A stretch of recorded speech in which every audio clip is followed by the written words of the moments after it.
It is not true that you got to snack in between every meal and snack before you go to bed and snack in the middle of the night when you wake up and snacks. We're snacking ourselves to death, right?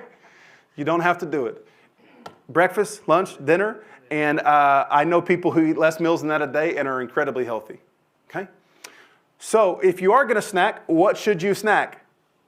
Anything in the profile of proteins, nuts, seeds, limit cheeses you can do, things like that. When you're doing keto specifically or carnivore, eliminate milk or at least reduce it.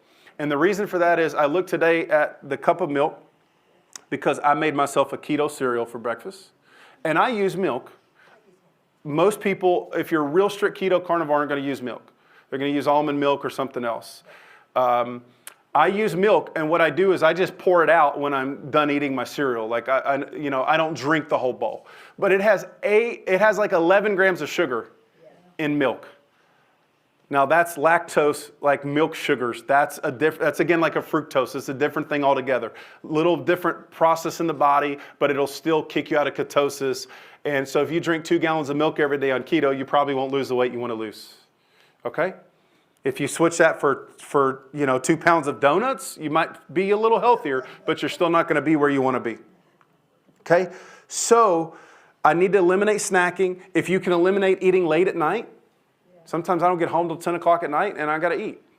But Leslie's been practicing a lot lately not eating late at night because a lot of the health doctors will tell you the more time you give your body to fast, from dinner to breakfast or lunch the next day, the healthier you are by and large. If you practice intermittent fasting, you're going to be healthier.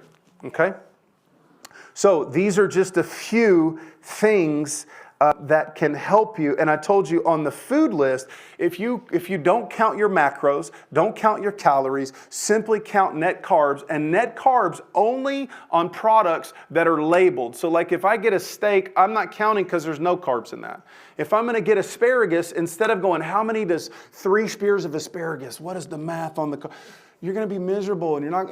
You have to choose to do a lifestyle that's sustainable, something you like and enjoy. So when it comes to vegetables, I never track any of that. The difference is I know what root vegetables, starchy, carbohydrate-laced veggies are versus low-carb vegetables. So Google, because I didn't make all this for you today, just Google low-carb vegetables for keto, and you'll find a whole profile of them. Most of them are green, most of them. There is a profile of low-carb fruits, blackberries, blueberries, raspberries. Strawberries, very low sugar, very low carbs for those berries. You could eat those every day, again, in moderation. I can't eat a pound of them, but I can eat them in moderation and be good. If I eat a pineapple, it's not the same thing. I'm going to be out of ketosis really fast. A pineapple is excellent for you. It's so good for you. Again, this isn't a knock on fruit. But if you eat 2 pineapples a day every day, you're not going to be where you want, and you will still have glycinated blood, meaning you're still going to have too much fructose, glucose running in your system. So try to make it to where your desserts, if you're going to eat a dessert, try to make it to where your dessert is a piece of fruit, right? Because at least remember, it's got high fiber, high nutrients. God made these things. Do you know that He's going to have fruit every month? Like on the tree, it's going to have fruits for the healing of the nations in heaven. God's into fruit, by the way. He's so much into fruit, that's what He wants you to produce. Right? So He gave us fruit. I believe, at least, like I said, in my heart, I've kind of come to the conclusion that God's dessert is fruit. Honey. God made natural sweet things. I told you, honey God made. Honey's not bad. Sweet isn't bad. We need sweet in our lives. In a life full of bitter and cold and harsh, we need some sweet. You just don't need it from Mrs. Baird's. You need it from God and the things that He makes and the things that He does. Okay? So let's talk about some other things that are very, very important for you. Working out, weightlifting. Let's talk about this. And before you tune me out, ladies, this is for you. It is as much important for women to weightlift as it is for men. You will not absolutely get bulky. It's not going to happen. A woman who's concerned about lifting weights and getting bulky doesn't recognize the way your hormones work. Testosterone is the hormone in a male that produces, and growth hormone on those things that produce the muscle size and growth and whatever. Women aren't going to, unless you're taking hormones, male hormones, women can't get like this. You could work out all day long.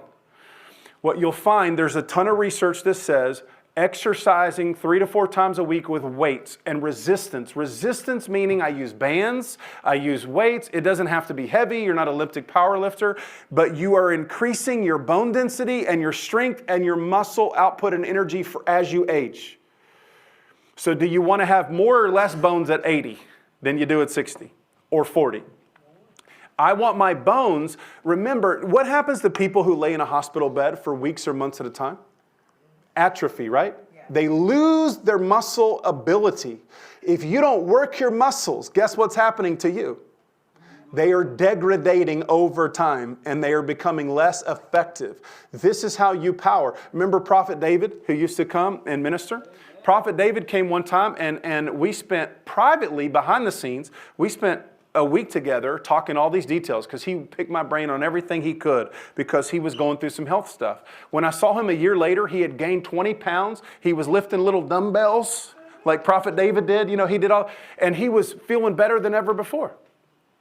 And he recognized actually lifting those little 5-pound dumbbells and doing all this stuff strengthened his legs for walking, for standing and preaching.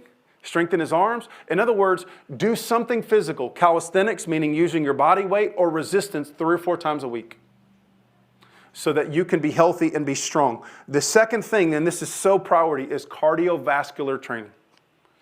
At a minimum, walk on a consistent basis, meaning take a walk. Go take a 30-minute walk a few times a day. Shirley, where's Shirley? Right? Wave, everybody look at her back here. 80? How old? 80? 82. She walks 4 miles a day. Y'all give her a hand clap for that. Okay? The woman is a machine. But let me tell you, she has, I bet if they were to examine her heart, they would find it's in pristine condition. Okay? Do you know the heart is the only muscle that never relaxes? It never stops working. Powerful, isn't it? First time I ever thought about it, I'm like, wow, that's almost, it's a miracle. It's amazing. What do they do with patients who have a heart attack? Make them walk, make them do cardio, put them on a machine, put them on a thing, track their stuff. Why wait? The whole issue is if I change my behavior today, I don't have to, 10 years from now, be in front of a doctor running on a treadmill while he checks my cardio output. If you will start doing cardiovascular, and cardiovascular is not to burn fat. Get that out of your mind. It's not about your fat burning it all and revving up your metabolism. And that's all the ways people look at cardio. Look at cardio like I want to have a healthy, strong, functioning heart that never stops and is constantly pumping blood through my system. And cardio, I told Christopher the other day, we were at the gym. He's 13, so he goes with his mom or goes with me when we go. And we said, son, we're your parents, so it's our responsibility to teach you how to be healthy, how to exercise, and then as an adult, you have the choice. But I told him cardiovascular training is as imperative as weight training. Weight training is going to build your muscle, but how do you build your heart? What you'll find when you do cardiovascular training on a consistent basis, whether that's walking, low impact stuff is walking, elliptical, get in a swimming pool and do the power walking, whatever you want to do, I don't care. Or you can go all the way to heavier, harder stuff like combatives and all the things. You can come join me at Crucible sometime, right? Having said that, cardio is building this healthy, strong, capable heart. And what you'll find is the things that used to wind you don't get you winded anymore. You know, picking up that grandkid or that kid, and next thing you know, you're breathing a little heavy. When you're doing cardio consistently, you will feel like feels like a heaviness on your chest kind of start to lift. And you know what that is? It's your heart functioning better. It's your heart getting oxygen better. It's your heart pumping stronger. I used to only do cardio seasonally because in the weight training circles and bodybuilding circles, cardio was only a means to lose body fat. That was it. It's all you ever talked about. Years ago, I shifted to realize cardio is one of the #1 things I can do to get ready to travel to India, to come up to the pulpit, to do different things that I do. Why? Because your heart is a muscle. And like other muscles, if you're not working it, you're not using it, you're not being effective with it, you are causing it to atrophy and not be as effective. When you do cardiovascular training, it improves your blood oxygen levels, improves your sleep, improves your heart. I mean, pick something. It's amazing, okay?